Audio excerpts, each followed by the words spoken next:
না দানিশের মার্কাটা কার্ড জনাব Tarique Rahman, মার্কাটা card doctor Khandakar Mosharraf স্যারের। মোশাররফ স্যার আমরা জানি যদি স্যার এমপি হয় আমাদের ভোটে, তাহলে স্যার কি হবে? মন্ত্রী হবে। মন্ত্রী হলে আমাদের রাস্তাঘাট, আমাদের প্রত্যেকটা ফ্যামিলিতে ফ্যামিলি কার্ড পাবেন। ফ্যামিলি কার্ড পাইলে কি হবে?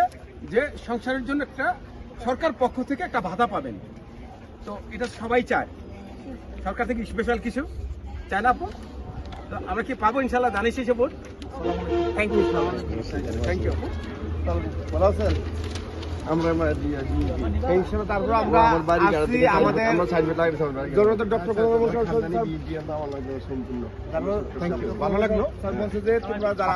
সবাই জানেন যে প্রত্যেকটা ফ্যামিলি একটা ফ্যামিলি কার্ড পাবে, তাই না? তাহলে আমাদেরকে পাঠাইছে যে তোমরা যারা আছে সবার লোক আমার সালামটা পৌঁছাও। দানের শেষে যদি মোশাররফ স্যার বিপুল ভোটে পাস করে ইনশাআল্লাহ ইনশাআল্লাহ ইনশাআল্লাহ ইনশাআল্লাহ আমরা পুরো পাবো। ইনশাআল্লাহ ইনশাআল্লাহ।